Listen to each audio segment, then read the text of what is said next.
Hello students, welcome to Digital Ventures, India's first personalized online learning platform for self learners.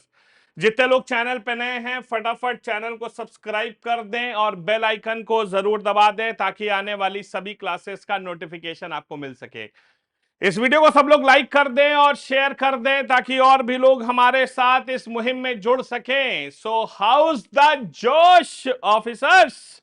भाई साहब जोश थोड़ा ठंडा मत करना क्योंकि अब एग्जाम जो है उसमें मात्र एक महीना ही बचा है। मतलब आज की तारीख है 8 अगस्त और आप देखें तो 14 सितंबर को आपका एग्जाम है, तो बस अब एक महीना ही बचा है क्योंकि कल रक्षाबंधन है और आप सभी को रक्षाबंधन की बहुत बहुत शुभकामनाएं मेरे और पूरे टीम डिजिटल वेंचर्स की तरफ से। ठीक है, लेकिन बेटा पढ़ाई के जोश को इस समय ठंडा मत होने देना। और जैसा कि आप जानते हैं कि मैं आप लोगों को सीडीएस की जीएस प्रैक्टिस क्वेश्चन करा रहा हूं और मैंने आपसे वादा किया था कि मैं 10 टॉप टेस्ट जो हैं, तो टॉप 10 सेट्स में आपको जनरल स्टडीज के दूंगा, 25 क्वेश्चन ईच के। ठीक है, और ये सेट्स मैं आपको मंडे, वेडनेसडे और फ्राइडे के दिन देता हूं। तो आज फ्राइडे है और आज हमारा सेट नंबर 3 होने वाला है। तो बहुत शानदार मजा आने वाला है। 25 क्वेश्चन है और आप जानते हैं कि इन 25 क्वेश्चन में मैं क्या करता हूं, polity, history, geography, economy, science, current affair, miscellaneous, static, GK, art and culture, environment, ecology, सब कुछ कवर है। और अगर 25 में से 13 से 15 क्वेश्चन आपके सही होते हैं, मतलब 25 में से 13 से 15 क्वेश्चन आपके सही हो रहे हैं, तो समझ लो कि तुम्हारी तैयारी काफी अच्छी है। अगर इससे कम स्कोर आ रहा है मतलब तुम्हें अभी और पढ़ाई की आवश्यकता है। ठीक है बच्चों, और आप लोगों के लिए बड़ी अच्छी खबर है, पॉलिटी का जो है बेटा हमने एक कोर्स आपके लिए लाइव कर दिया है डिजिटल वेंचर्स की ऐप और वेबसाइट पर। ठीक है, तो आप चाहें तो पॉलिटी का कोर्स आप जाकर के खरीद सकते हैं। कंप्लीट कोर्स है इंडियन पॉलिटी का, जिसमें पूरे के पूरे 24 चैप्टर हैं, उनके साथ उनके हैंड रिटन नोट्स हैं और 24 के 24 चैप्टर के आपके बहुत ही शानदार क्यूरेटेड प्रैक्टिस क्वेश्चंस भी हैं। तो आप चाहें तो फटाफट वहां पर जाकर उसे कर सकते हैं। ठीक है, तो हम अब सेट 3 शुरू करेंगे। उससे पहले अगर अभी तक आप लोगों ने डिजिटल वेंचर्स की ऐप को डाउनलोड नहीं किया है तो फटाफट डाउनलोड कर लीजिएगा। यहां पर मात्र 99 रुपए से आपके एग्जाम की तैयारी शुरू होती है। यहाँ पर बच्चों आपको शानदार हैंड रिटन नोट्स मिलेंगे जो टॉपर्स द्वारा लिखे गए हैं। यहाँ पे जो टेस्ट सीरीज है उसमें पूरा आपको एनालिसिस मिलता है। उसके साथ साथ हम जो हैं बेटा यहाँ पर पीवाईक्यू और जो करंट अफेयर्स है वो आपको पीडीएफ के फॉर्म में नहीं बल्कि टेस्ट के फॉर्मेट में देते हैं, आप उसे अटेम्प्ट कर सकते हैं। हमारा AI study planner under development है, जल्दी ही लॉन्च होगा, जिसमें आपकी स्ट्रेंथ और वीकनेस के आधार पर आपका स्टडी प्लान बनेगा। इसके साथ साथ आप वीडियो कोर्सेज हमारे खरीद सकते हैं। अभी मैंने पॉलिटी का कोर्स लाइव किया है जो मात्र 299 रुपए में आपको अवेलेबल है। बहुत शानदार कोर्स है और हमारे यहाँ कोई चीज लाइव नहीं होती है, सब रिकॉर्डेड होता है।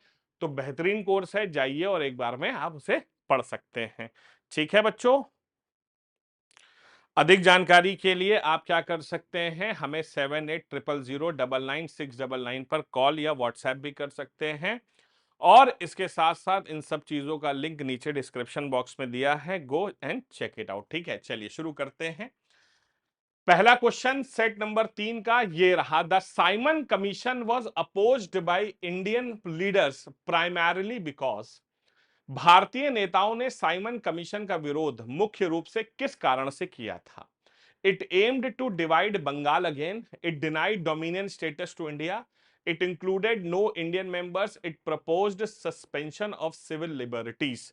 तो भाई अब आपको मालूम होना चाहिए कि साइमन कमीशन हमारे देश में अंग्रेजों ने नियुक्त करी थी 1927 में। इसके अध्यक्ष थे जॉन साइमन। और साइमन कमीशन का मुख्य उद्देश्य यह था कि भारत में पार्लियामेंट्री डेमोक्रेसी को और बढ़ावा देना। अब भाई भारत में पार्लियामेंट्री डेमोक्रेसी को आप बढ़ावा देना चाहते हैं तो जाहिर सी बात है कि भारतीय सदस्य भी उसके मेंबर्स होने चाहिए थे। लेकिन साइमन कमीशन में एक भी भारतीय जो है वो सदस्य नहीं था। तो हुआ ये कि जब साइमन कमीशन 1928 में लाहौर के रेलवे स्टेशन पे पहुंचा तो लाला लाजपत राय वहां पर मौजूद थे और वो जोर जोर से नारे लगा रहे थे, साइमन गो बैक, साइमन वापस जाओ, साइमन गो बैक। वहां पे हालात को खराब होता देख के लाहौर का जो पुलिस कमिश्नर था स्कॉट, उसने लाठीचार्ज का आदेश दिया, जिसमें हमारे लाला लाजपत राय के सर पर गहरी चोट लगी और उनकी मौत हो गई। जिसके बाद सरदार भगत सिंह, सुखदेव और राजगुरु ने लाहौर के एडिशनल सुपरिटेंडेंट ऑफ पुलिस, जिसका नाम था सॉन्डर्स, उसकी हत्या कर दी थी। ठीक है, इसे बहुत ही famously Lahore conspiracy case of 1928 के नाम से भी जाना जाता है। तो बेसिकली साइमन कमीशन का विरोध हुआ था क्योंकि बच्चों it include no Indian members, उसमें कोई भी भारतीय सदस्य नहीं था और इसीलिए उसका विरोध हो रहा था।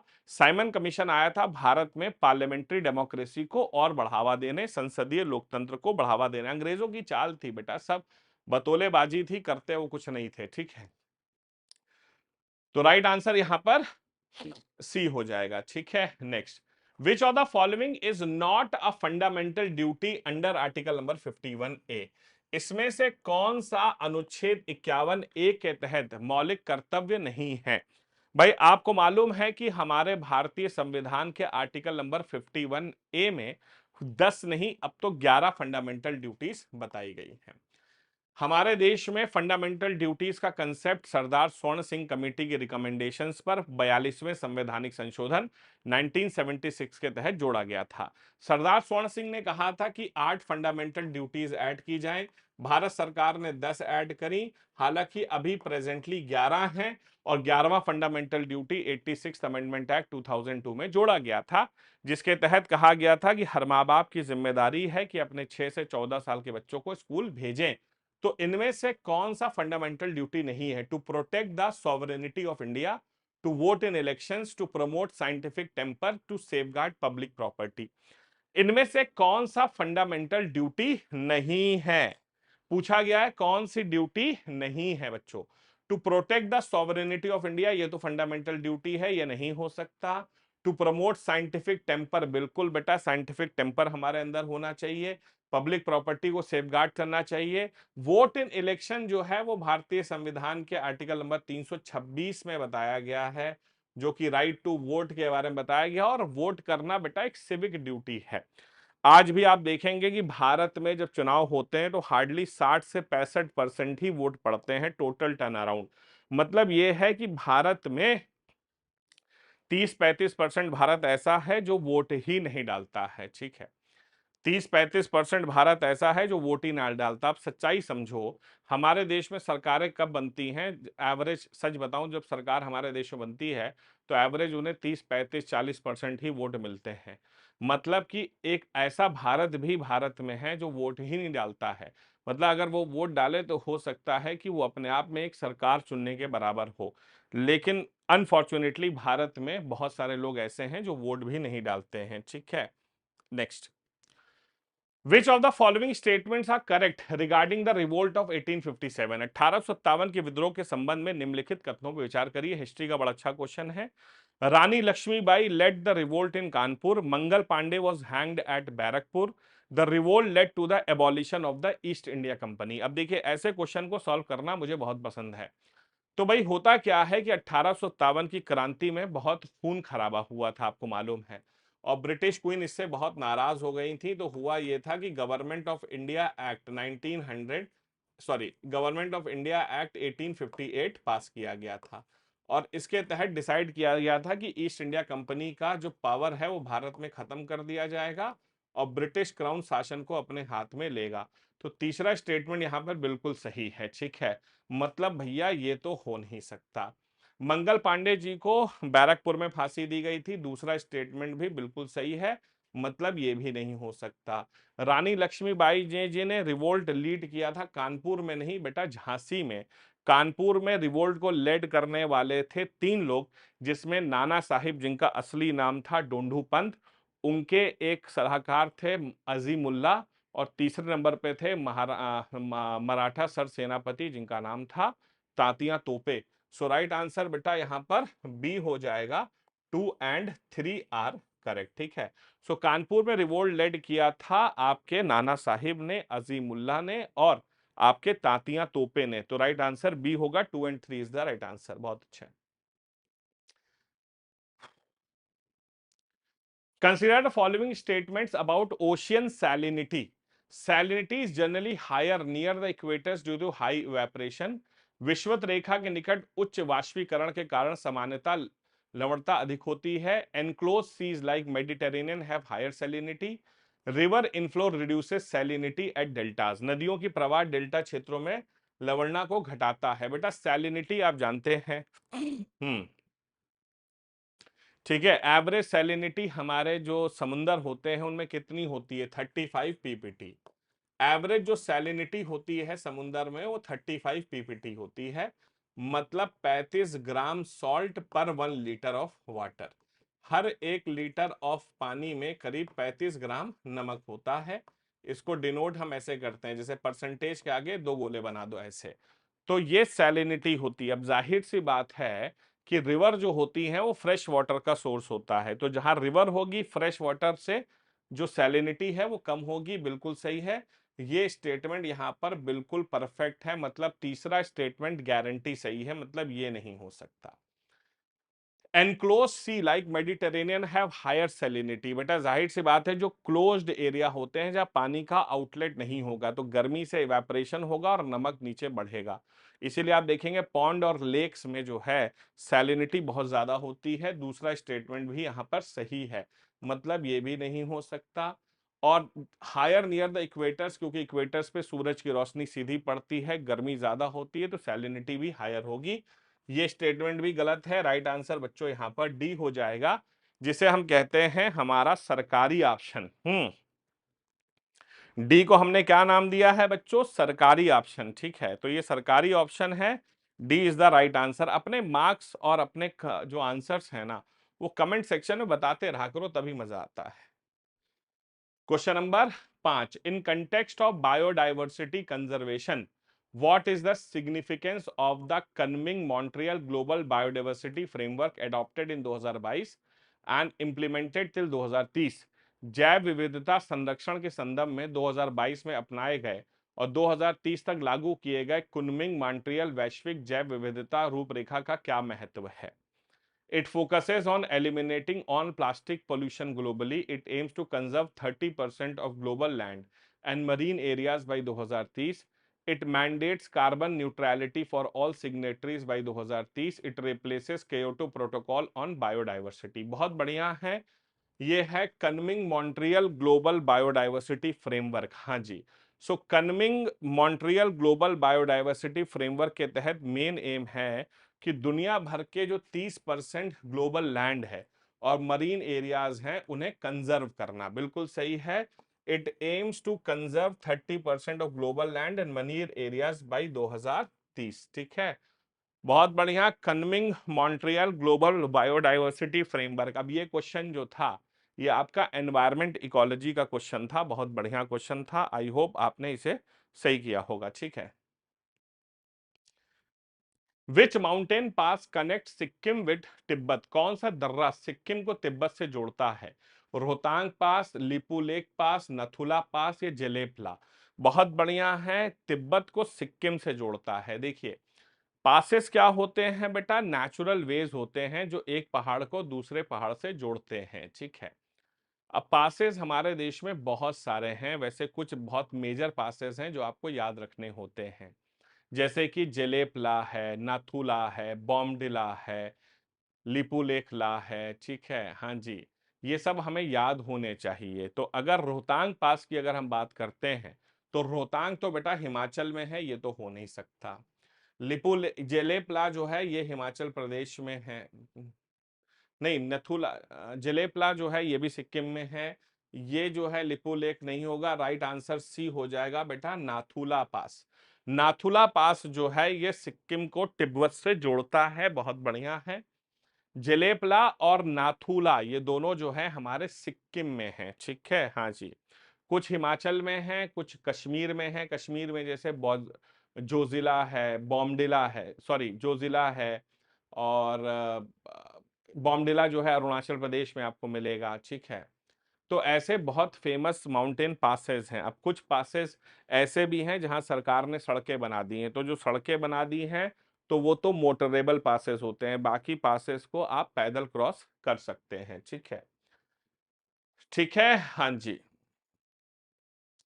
विच state in India is the largest producer of solar energy as of 2025? वर्ष 2025 तक भारत में सौर ऊर्जा का सबसे बड़ा उत्पादक राज्य कौन सा है? गुजरात, तमिलनाडु, राजस्थान, कर्नाटका।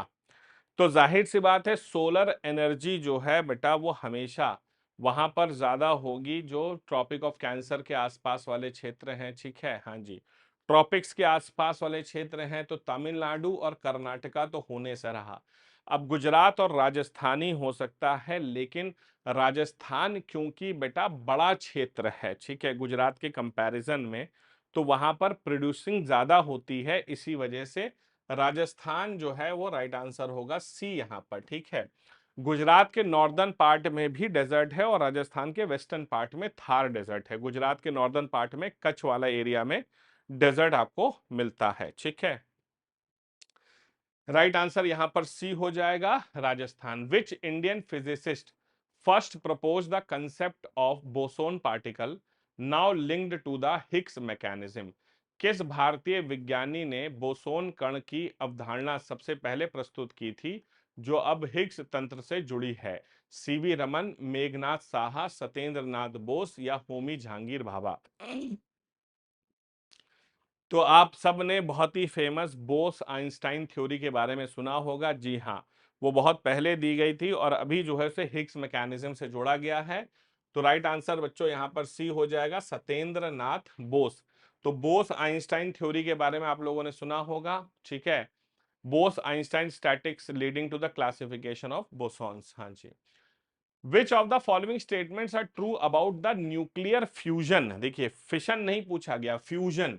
निम्नलिखित में कौन सा कथन परमाणु संलयन के बारे में सत्य है? देखिए, it releases more energy than nuclear fission, it involve spitting of heavy nuclei, it is the energy source of the sun. बेटा न्यूक्लियर फ्यूजन, हाँ जी, न्यूक्लियर फ्यूजन कब होता है? जब अनकंट्रोलेबल चेन रिएक्शंस होते हैं। ठीक है, जैसे सूरज में होते हैं, इसलिए सूरज हमेशा चमकता ही रहता है। ठीक है, बिल्कुल सही है।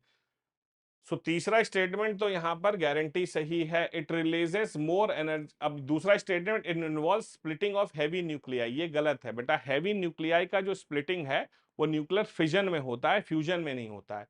मतलब दूसरा तो नहीं हो सकता, दूसरा नहीं हो सकता, तो राइट आंसर ए हो जाएगा। 1 और 3 is the right answer. It releases more energy than nuclear fission. ठीक है, हाँ जी। तो फ्यूजन में जो होती है एनर्जी फिशन से बहुत ज्यादा होती है, बिल्कुल सही है। हाँ जी, चेन रिएक्शंस होते हैं इसमें। Which article of Indian constitution provides for the election of the vice president? भारतीय संविधान का कौन सा अनुच्छेद उपराष्ट्रपति के निर्वाचन का प्रावधान करता है? तो वाइस प्रेसिडेंट के इलेक्शन की बात करें, अभी आपने रिसेंटली देखा होगा हमारे देश के उपराष्ट्रपति श्री जयदीप धनखड़ साहब ने इस्तीफा भी दे दिया था, जो अपने आप में काफी ज्यादा विवादित रहा है। अब हालांकि मैं उसमें नहीं पढ़ना चाहता हूं कि क्या वाकई में उनकी तबीयत खराब होने की वजह से उन्हें इस्तीफा दिया या कोई और कारण था। आप सब मेरे ख्याल से मैच्योर्ड इनफ हैं, आप आंसर जानते हैं उसका। तो बात यह है कि वाइस प्रेसिडेंट का इलेक्शन, देखो राष्ट्रपति का इलेक्शन भारतीय संविधान के आर्टिकल नंबर 54, 55 और 71 में दिया गया है, जबकि उपराष्ट्रपति का जो आर्टिकल है वो आर्टिकल नंबर 66 है। तो वाइस प्रेसिडेंट का जो इलेक्शन है वो भारतीय संविधान के आर्टिकल नंबर 66 में बताया गया है। तो वाइस प्रेसिडेंट का जो इलेक्शन है वो आर्टिकल नंबर 66 में बच्चों बताया गया है। काफी काफी काफी इंपॉर्टेंट है। और वाइस प्रेसिडेंट और राष्ट्रपति के इलेक्शन में एक बहुत बड़ा फर्क है। राष्ट्रपति के इलेक्शन में जो इलेक्टोरल कॉलेज होता है उसमें पार्लियामेंट के दोनों सदनों के सदस्य वोट डालते हैं, लेकिन इलेक्टेड वोट डाल सकते हैं। उसके अलावा जो विधानसभाएं होती हैं उनके इलेक्टेड सदस्य वोट डाल सकते हैं। लेकिन उपराष्ट्रपति के इलेक्शन में वाइस प्रेसिडेंट का इलेक्शन होता है उसमें जो विधानसभा लेजिस्लेटिव असेंबली के सदस्य होते हैं स्टेट के, वो वोट नहीं डालते हैं। लेकिन संसद के दोनों सदनों के सदस्य वोट डाल सकते हैं। लेकिन सबसे इंटरेस्टिंग फैक्ट ये है कि वाइस प्रेसिडेंट के इलेक्शन में इलेक्टेड के साथ साथ नॉमिनेटेड सदस्य भी वोट डाल सकते हैं, जो कि राष्ट्रपति के इलेक्शन में नहीं डाल सकते थे। जैसे सचिन तेंदुलकर, रेखा अनुवागा, मणिशंकर अय्यर, शबाना आजमी, मैरी कॉम, केटीएस तुलसी, रंजन गोगोई जैसे सदस्य भी जो हैं वो वोट डाल सकते हैं, क्योंकि ये जो होते हैं ये नॉमिनेटेड मेंबर्स हैं, और नॉमिनेटेड मेंबर्स राष्ट्रपति नहीं लेकिन उपराष्ट्रपति के इलेक्शन में वोट डाल सकते हैं। In which of the following mountain ranges the Zojila pass located, निम्नलिखित में से किस पर्वतीय श्रृंखला में जोजिला दल्ला स्थित है? धौलाधर है, जंस्कर है, पीर पंजाल है, या लद्दाख है? बहुत बढ़िया बेटा, जोजिला, हाँ जी, बुर्जिल और जोजिला, ये बड़े दो फेमस माउंटेन पासेस हैं जो जम्मू एंड कश्मीर वाले हिस्से में आता है। धौलाधर तो हिमाचल में है, पीर पंजाल भी इधर है, जंस्कर राइट आंसर बेटा डी हो जाएगा, लद्दाख रेंज में जो है आपका जो है ये स्थित है। हाँ जी, Zojila strategic mountain pass connecting Srinagar with Leh, ठीक है। हाँ जी, ये श्रीनगर को ले से जोड़ता है, ठीक है, जैसे कि जम्मू को श्रीनगर से जोड़ता है बनिहाल पास, ठीक है। तो बनिहाल पास जम्मू को श्रीनगर से और श्रीनगर को ले से जोड़ता है जोजिला पास, ठीक है। ये सब अलग अलग माउंटेन्स पर स्थित हैं और उनको जोड़ने के लिए नेचुरल वेज हैं, ठीक है। Which of the following schemes aims to provide livelihood to urban poor through the self employment and skill training, निम्नलिखित में से कौन सी योजना स्वरोजगार और कौशल परीक्षण के माध्यम से शहरी गरीबों को आजीविका प्रदान करने का लक्ष्य रखती है? DAYNULM, मनरेगा, PM स्वानिधि, या PMKVY? देखो बेटा, लाइवलीहुड दे रहा है, ठीक है। हाँ, नाम से देखो लाइवलीहुड दे रहा है, कैसे दे रहा है? सेल्फ एम्प्लॉयमेंट और स्किल ट्रेनिंग से। प्रधानमंत्री कृषि विकास योजना तो हो नहीं सकता, ठीक है, तो किसानों के लिए है। मनरेगा जो है Mahatma Gandhi national rural employment guaranteed act, ये भी नहीं हो सकता। PM स्वानिधि भी नहीं हो सकता। हाँ, ये है DAYNULM, जिसे हम कहते हैं दीनदयाल अंत्योदय योजना, नेशनल अर्बन लाइवलीहुड मिशन, देख रहे हो, national urban livelihood mission, NULM। हाँ जी, national urban livelihood mission focus reducing poverty through skilled based employment in urban areas. तो अर्बन एरियाज में क्या कर रहे हैं? स्किल बेस्ड एम्प्लॉयमेंट दे रहे हैं, बिल्कुल सही है। Next, consider following statement regarding the territorial expansion of the Mughal empire. History का क्वेश्चन है, मिडिवल हिस्ट्री से। मुगल साम्राज्य के क्षेत्रीय विस्तार के संबंध में निम्नलिखित कथनों पर विचार करिए। The Mughal empire reach its greatest territorial extent during the Aurangzeb's reign, stretching from Kashmir in the north to Tamil Nadu in the south. Under Aurangzeb, the empire included almost the entire Indian subcontinent except the parts of Assam and the extreme south of Kerala. Despite this vast extent, Aurangzeb reign also witnessed a significant rise in internal revolts and the wars of succession. कौन सा statement यहाँ पर correct है? Question number 13 को देखिएगा भैया। तो बात तो सही है कि औरंगजेब ने भैया पूरे भारत पर शासन करा दिया था। आसाम में अहोम किंगडम थी, बिल्कुल सही है, वहां पर नहीं था। दूसरा स्टेटमेंट यहाँ पर बिल्कुल सही है। औरंगजेब के समय में इंटरनल रिवोल्ट्स बहुत सारे हुए, तो दूसरा तीसरा तो सही है। और ये भी सही है, कश्मीर से लेके तमिलनाडु, क्योंकि औरंगजेब के ही शासन जब था तभी मुगल एम्पायर डेक्कन में एक्सटेंड हो पाई थी। सो राइट आंसर बेटा डी हो जाएगा। 1 2 का 3 सारे के सारे सही हैं, all of the above. Consider the following statement about the blue economy initiative, नीली अर्थव्यवस्था पहल के बारे में निम्नलिखित कथनों विचार करें। It promote sustainable use of ocean resources, यह महासागरीय संसाधनों के सतत उपयोग को प्रोत्साहित करता है। It is part of India's maritime vision 2030। It discourages aquaculture, ये जलीय कृषि को हतोत्साहित करता है। ब्लू इकोनॉमी इनिशिएटिव, बिल्कुल सही बात है, ठीक है। हाँ जी, पहली चीज है, जब ब्लू इकोनॉमी की बात आप कर रहे हैं, पिसीकल्चर की बात करते हैं, अब जाहिर सी बात है फिश वगैरह के लिए बात करते हैं, तो भैया डिस्करेजेस एक्वाकल्चर, जाहिर सी बात है बिल्कुल गलत स्टेटमेंट है। जब आप ब्लू इकोनॉमी की बात कर रहे हैं तो एक्वाकल्चर को तो आप वो कर ही नहीं सकते, तो मतलब तीसरा स्टेटमेंट तो यहाँ पर गलत हो गया। ये देखिए, राइट आंसर 1 और 2 हो जाएगा। It promote sustainable use of ocean resources, it is part of India's maritime vision 2030। हाँ जी, भारत के मैरीटाइम विजन 2030 का ये हिस्सा भी है, बिल्कुल सही है, राइट आंसर 1 एंड 2 होगा। India's first solar powered cruise vessel was launched on which river? Bharat का पहला सौर ऊर्जा चलित क्रूज पोर्ट किस नदी पर लॉन्च किया गया था? गोदावरी, गंगा, ब्रह्मपुत्रा या मंडोवी? जल्दी बताइएगा। सोलर पावर्ड क्रूज वेसल, हाँ जी। तो सोलर पावर्ड क्रूज वेसल भैया ये अपने आप में बहुत रिमार्केबल डेवलपमेंट है, हाँ जी।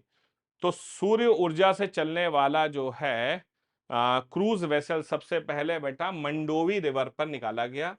मंडोवी रिवर कहां पर है? गोवा में, हाँ जी। गोवा की राजधानी आपने सुना होगा पैंजिम के बारे में, वहां पर आपको मैंडोवी रिवर मिलेगी, हाँ जी। The solar power cruise vessel जिसका नाम है Aditya was launch in Goa on the Mandovi river promoting green transport, ठीक है, हाँ जी।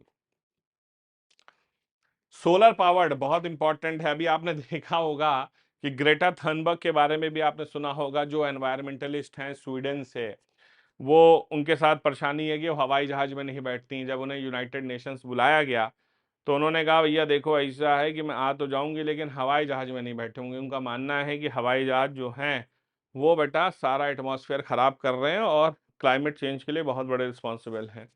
तो उनके लिए बेटा एक सोलर पावर्ड शिप का इंतजाम किया गया जिसने 88 दिन लगा दिया अटलांटिक को पार करने में, ठीक है।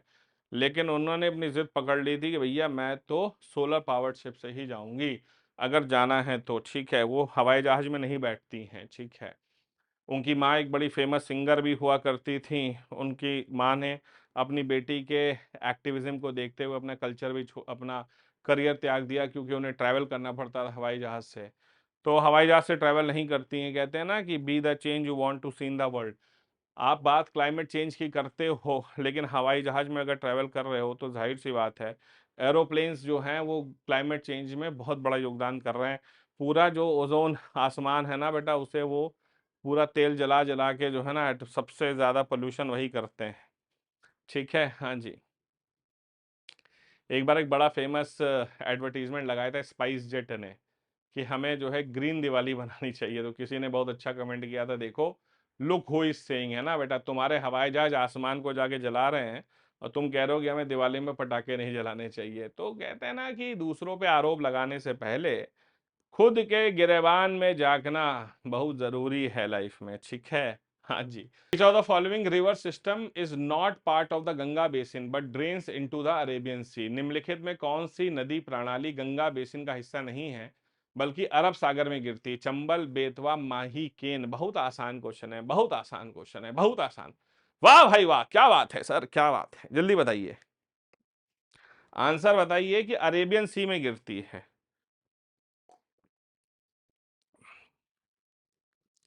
मैंने आपको बताया है कि भारत में बहुत ही कम ऐसी नदियां हैं जो अरेबियन सी में गिरती हैं, गिनी चुनी नदियां हैं, ठीक है, हाँ जी। उसमें से एक रिवर है, हाँ जी, गुजरात में मिलेगी आपको जिसका नाम है माही, हाँ जी। गुजरात में मिलेगी माही रिवर, ये आपकी जो है आपकी अरेबियन सी में गिरती है। और इस रिवर की खासियत क्या है आपको मालूम है? ये रिवर है जो ट्रॉपिक ऑफ कैंसर को 2 बार कट करती है। कट्स ट्वाइस, हाँ जी। ट्रॉपिक ऑफ कैंसर को 2 बार कट करती है गुजरात की में माही रिवर। कौन सी ऐसी रिवर है जो इक्वेटर को 2 बार कट करती है आपको मालूम है? तो एक रिवर है अफ्रीका में जिसे हम कहते हैं कांगो रिवर, वो इक्वेटर को 2 बार कट करती है। और कौन सी रिवर है जो ट्रॉपिक ऑफ कैप्रिकॉर्न को 2 बार कट करती है? उस रिवर का नाम है रिवर लिम्पोपो, जो साउथ अफ्रीका में है, हाँ जी, बिल्कुल सही, राइट आंसर माही हो जाएगा, बहुत बढ़िया।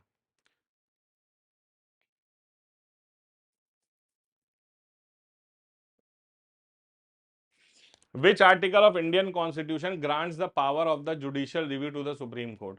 भारतीय संविधान का कौन सा अनुच्छेद सुप्रीम कोर्ट को न्यायिक पुनर्लोकन की शक्ति प्रदान करता है? 32, 226, 13, 131? बहुत बढ़िया, क्या बात है भाई। सुप्रीम कोर्ट को अधिकार है कि वो जुडिशियल रिव्यू कर सकता है, ठीक है, हाँ जी। It is a doctrine of judicial review, मतलब न्यायिक पुनर्विचार कर सकता है। देखो हमारे देश में कानून बनाने का अधिकार किसको है? संसद को है। हमारे देश में सेंटर के कानून कौन बनाता है? लोकसभा और राज्यसभा। स्टेट के कानून कौन बनाता है? विधानसभा और विधान परिषद। अगर कोई भी कानून सेंटर ने बनाया है या स्टेट ने बनाया है, अगर सुप्रीम कोर्ट ने पाया कि कानून संविधान के अनुरूप नहीं है, तो सुप्रीम कोर्ट ऐसे कानूनों पर रोक लगाता है by the power of judicial review, जो कि आर्टिकल नंबर 13 में बताया गया है। जब मैंने अपनी जिंदगी में पहली बार आर्टिकल 13 पढ़ा था तो मेरी खोपड़ी के ऊपर से निकल गया था। आज से 20 साल पहले पढ़ा होगा मैंने। उसमें बड़ा शानदार वर्ड लिखा था कि all the laws which are inconsistent or derogations with the fundamental rights shall be declared as void। ठीक है, तो जो भी कानून बनाए जाएंगे अगर वो मौलिक अधिकारों का उल्लंघन करते हैं तो भैया ऐसे कानूनों को वॉइड घोषित कर दिया जाएगा। वॉइड का मतलब होता है इनवैलिड। ठीक है, हाँ जी, इनवैलिड घोषित करा जाएगा। India's Mars orbital mission Mangalyaan was launched using which launch vehicle? Bharat का मंगलयान मिशन किस प्रक्षेपण यान का उपयोग करके लॉन्च किया गया था? PSLV C-25, GSLV Mk3, PSLV C-37, GSLV F-10। Bharat का ये एक बहुत बड़ा कारनामा था। भारत ने मात्र 400 करोड़ रुपए में जो है मार्स पे पहुंच गया था। हाँ जी, भारत मात्र 400 करोड़ में मार्स में पहुंच गया था।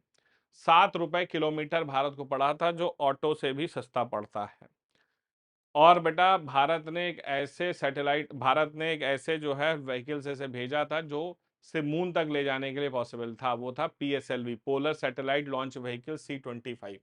लेकिन भारत ने एक ऐसी टेक्नोलॉजी इस्तेमाल करी, हाँ जी, लोग हंस रहे थे कि भैया PSLV से तुम मार्स पे जा रहे हो, और भारत ने कहा बेटा हम करके दिखाते हैं PSLV से कैसे मार्स पे जाते हैं। ठीक है, मतलब एक छोटा व्हीकल से आप जो है, मतलब ये वही वाली बात हो गई कि आप दिल्ली में रहते हैं और आप जो साइकिल रिक्शा होता है जो हाथ से पैर से चलाया जाता है, नॉर्मल जो लोग चलाते हैं, साइकिल रिक्शे से जो है आप कन्याकुमारी चले गए भाई साहब। ठीक है, जा सकते हैं, इच्छा होनी चाहिए बस आपकी, और कुछ नहीं। ठीक है, तो भाई बात यह है कि PSLV C-25 भारत ने ऐसी टेक्नोलॉजी इस्तेमाल करी जिसे बेटा हम कहते हैं कि जब जरूरत हो तो गैस ऑन करो, बाकी चलने दो। ठीक है, तो भारत का बहुत बड़ा कारनामा था। ठीक है, हाँ जी। Which vitamin deficiency causes pernicious anaemia? किस विटामिन की कमी से घातक रक्तल्पता पर्नीशियस एनीमिया होता है? विटामिन A, C, B12 या K? जल्दी बताइएगा। पर्नीशियस एनीमिया, एनीमिया आप जानते ही हैं, हाँ जी, तो किस विटामिन की कमी से होता है? Question number 22। बहुत आसान है बेटा, विटामिन B12 की कमी से होता है पर्नीशियस एनीमिया। पर्नीशियस एनीमिया जो है विटामिन B12। हाँ जी। Consider the following statement about India's eastern coastal plains. भारत के पूर्वी तटीय मैदानों के बारे में निम्नलिखित कथनों पर विचार करें। They are wider than the western coastal plains. ये पश्चिमी तटीय मैदानों की तुलना में चौड़े होते हैं। Major rivers like Mahanadi Krishna forms delta here. Mahanadi Krishna जैसी प्रमुख नदियां हैं, डेल्टा बनाती हैं। They are formed by volcanic activities, जो ज्वालामुखी गतिविधियों द्वारा बने हैं। Question number 23। भैया ईस्टर्न कोस्टल प्लेन्स, हाँ जी, कोस्टल प्लेन्स अगर ईस्टर्न साइड में हम देखें तो हमारे जो है कोरामंडल कोस्ट हो गया, ठीक है, नॉर्दर्न सिरकार कोस्ट हो गया, ये सब हमारे ईस्टर्न साइड में कोस्टल प्लेन्स हैं। तो ये वॉल्केनिक एक्टिविटी से तो बिल्कुल नहीं बने हैं। ठीक है, ये रिवर डेल्टास की वजह से बने हैं। तीसरा तो होगा ही नहीं। दूसरा महानदी कृष्णा गोदावरी महानदी बिल्कुल सही है, और ये वेस्टर्न कोस्टल प्लेन से ज्यादा थिक हैं, चौड़े हैं। 1 and 2 is the right answer. Very good, सही है। Eastern plains are depositional in origin and a broader deltas are common due to large river system. ठीक है, तो डिपोजिशनल हैं। ठीक है, सो ये डिपोजिशनल हैं क्योंकि रिवर डिपॉजिट से बने हुए प्लेन्स हैं। ठीक है। Which country recently became the first to operationalize a nationwide quantum communication network for secure government data transfer. हाल में ही कौन सा देश सरकारी डेटा को सुरक्षित हस्तांतरण के लिए राष्ट्रीय स्तर पर एक क्वांटम संचार नेटवर्क को लागू करने वाला पहला देश बना? US, Japan, China, Germany. हाँ जी। Quantum communication secure government data transfer. हाँ जी, गवर्नमेंट डेटा ट्रांसफर के लिए क्वांटम कम्युनिकेशन नेटवर्क लगाया है ये भैया हमारे चीन, चाइना। हाँ जी भाई, बहुत एडवांस है भाई साहब, ये बहुत advance, very very very advanced. तो इन 2025 चाइना ऑपरेशन है world first nation wide quantum communication network linking multiple cities and government department using quantum key distribution to ensure data security against cyber threats. Which of the following statement about the 2025 SCO summit held in Kazakhstan are true? Kazakhstan में आयोजित 2025 के Shanghai सहयोग संगठन के शिखर सम्मेलन के बारे में लिखित कौन सा कथन सत्य है? It was India's first participation after assuming chairmanship in 2020। यह 2020 में अध्यक्षता संभालने के बाद भारत की पहली भागीदारी थी। Iran was a full member in this summit. Iran इस शिखर सम्मेलन के में पूर्ण सदस्य के रूप में शामिल हुआ। Digital connectivity and regional security were major themes. Digital connectivity और क्षेत्रीय सुरक्षा प्रमुख विषय है। भैया देखो, पहली चीज मैं आपको एक बहुत अच्छी बता देता हूं कि भारत जो है उसके चेयरमैनशिप जो है एससीओ की 2020 में नहीं 2023 में मिली है। तो ये स्टेटमेंट तो गलत हो गया। तो राइट आंसर बी हो जाएगा अपने आप ही, 2 and 3 is the right answer. Iran was full membership in this summit, बिल्कुल सही है, राइट आंसर बी है, 2 and 3 is the right answer. Very nice. तो India had chaired the SCO in 2023-2025 summit in Kazakhstan featured Iran a full member. The agenda included national stability and tech. ठीक है, हाँ जी। हम्म, ये हो गया भैया हमारे 25 क्वेश्चन। अपने मार्क्स जरूर शेयर करिएगा, ठीक है। अब क्वेश्चन आता है कि वाई डिजिटल वेंचर्स? क्योंकि डिजिटल वेंचर्स पर there is no hassle of live class, study any time anywhere as per your own convenience. Bharat का पहला पर्सनलाइज्ड सिस्टम है, मतलब आपके हिसाब से हम चीजें बनाते हैं, आपकी स्ट्रेंथ और वीकनेस के आधार पर हैं। हमारे हैंड रिटन नोट्स टॉपर्स द्वारा लिखे गए हैं। हमारी टेस्ट सीरीज में सिर्फ राइट और रॉन्ग नहीं बल्कि पूरा एनालिसिस होता है। हमारे वीडियो कोर्सेज आप ले सकते हैं, कोई झंझट नहीं, एक बार में जब चाहें जैसे चाहें वैसे उसे पढ़ सकते हैं। पॉलिटी का कोर्स हमने लाइव कर दिया है जो कि मात्र 299 रुपए में अवेलेबल है। इसके साथ साथ यहाँ पर मिलती है कंप्लीट मेंटरशिप 1-to-1 जो मैं और डॉक्टर अमित सिसोदिया द्वारा दी जाती है। आप चाहें तो मेंटरशिप फॉर्म भर सकते हैं जो नीचे डिस्क्रिप्शन बॉक्स में दिया है। अधिक जानकारी के लिए 7800099699 पर हमें कॉल या व्हाट्सएप भी करें। और ये हमारे हैंडल्स हैं, इंस्टाग्राम, यूट्यूब, टेलीग्राम, फेसबुक, और ये हमारा हेल्पलाइन नंबर है। डिजिटल वेंचर्स की ऐप को फटाफट एंड्रॉयड के प्ले स्टोर से डाउनलोड करिएगा, क्योंकि अभी हम iOS पर नहीं हैं, सिर्फ और सिर्फ हम अभी अवेलेबल हैं एंड्रॉयड के प्ले स्टोर पर। तो भाई मार्क्स जरूर बताना अपने, और मार्क्स आपके कम से कम 13 से 15 के बीच होने चाहिए, तभी मैं मानूंगा कि आपकी प्रिपरेशन अच्छी है। मिलते हैं अगली क्लास में। Till then do take care of yourselves. जय हिंद, जय भारत एंड वंदे मातरम। Thank you.